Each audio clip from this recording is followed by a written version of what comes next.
Assalamualaikum warahmatullahi wabarakatuh. Salam sejahtera untuk kita semua. Sebelumnya, selamat datang saya ucapkan di mata kuliah Statistika Ekonomi ya, ESPA 4123. Sebelumnya, perkenalkan nama saya Yula Yulinda ya. Saya berdomisili di Yogyakarta seperti itu.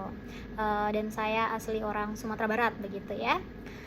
Dan kalian juga jangan lupa perkenalan antar mahasiswa di forum perkenalan yang sudah disediakan oleh UT ya. Nah, sekarang mata kuliah ini itu kita bertujuan untuk agar mahasiswa mampu menggunakan metode-metode statistika dasar dalam pengambilan keputusan ekonomi sederhana.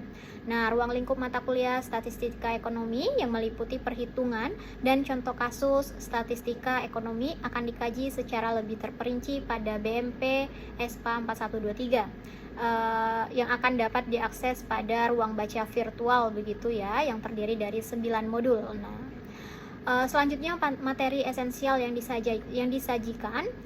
Mata kuliah ini menyajikan statistika sebagai solusi untuk pengambilan sebagian keputusan melalui perhitungan sederhana.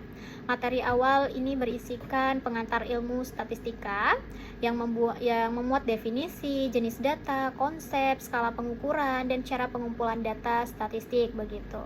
Lalu materi selanjutnya itu tentang menyajikan atau penyajian data begitu ya. Yang memuat langkah-langkah penyajian, bentuk-bentuk penyajian data, dan cara menyajikan data.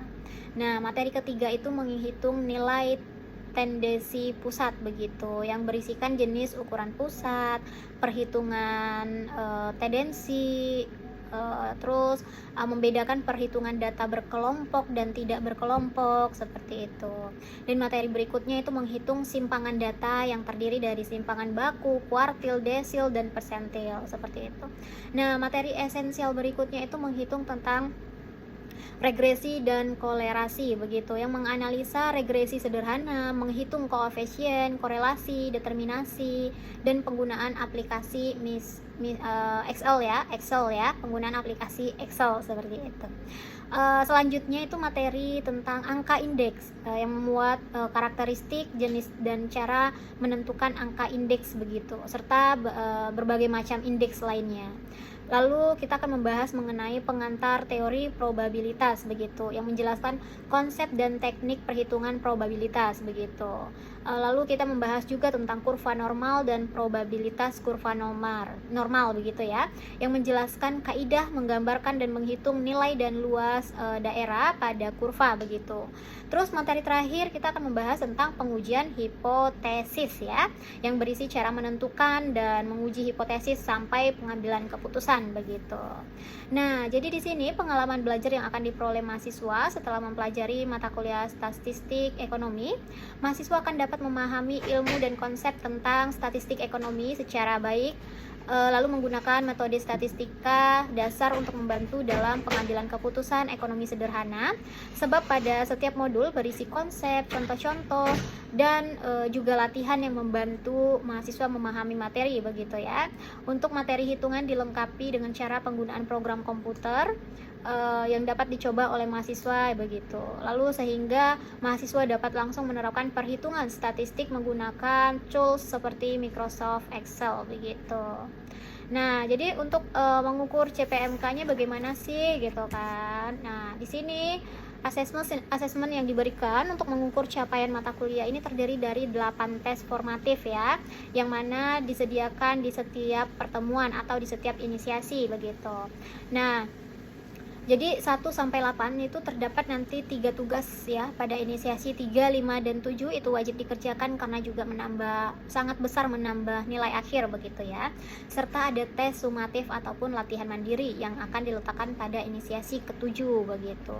Nah, kegiatan tutorial ini akan dilaksanakan selama 8 minggu seperti yang sudah saya sampaikan. Ada 8 pertemuan atau inisiasi begitu. Nah, selama 8 minggu ini ada 9 modul yang akan kita bahas, yaitu yang tadi mengenai pengantar ilmu statistika, penyajian data, nilai tendensi pusat, simpang data, regresi dan korelasi, angka indeks, pengantar teori probabilitas, kurva normal, probabilitas kurva normal, dan pengujian hipotesis begitu. Di sini mahasiswa semua atau peserta tutorial online diharapkan untuk dapat berpartisipasi aktif ya, mengikuti kegiatan tutorial online ini dalam mempelajari materi inisiasi, mengikuti kegiatan diskusi maupun mengerjakan tugas. Ada 8 diskusi dan 3 tugas yang harus dikerjakan, wajib dikerjakan. Adapun rincian nilai yang akan diberi pada kegiatan tutorial ini 20% itu dari kehadiran, makanya Anda semua dipastikan sudah mengisi kehadiran di setiap inisiasi ya. Lalu 50% itu dari tugas 1, 2, 3, 50% loh ya.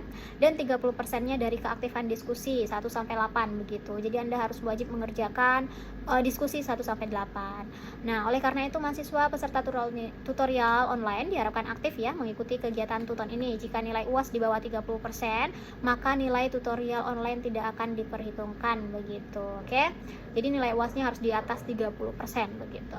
Nah, jika mahasiswa memiliki bahan ajar silakan akses melalui ruang baca virtual ya yang belum memiliki bahan ajar maksudnya. Yang nanti pada setiap inisiasi atau sesi akan selalu disertakan linknya begitu ya. Mungkin itu saja dulu sapaan singkat saya di pertemuan ini ya. Di pertemuan perkenalan ini mohon maaf jika saya ada dalam salah penyebutan atau pengucapan dari pertemuan ini. Tetap semangat dan semoga kita bisa bekerja sama hingga 8 minggu terakhir begitu ya. Oke, terima kasih. Assalamualaikum warahmatullahi wabarakatuh. Salam sejahtera untuk kita semua. Dadah.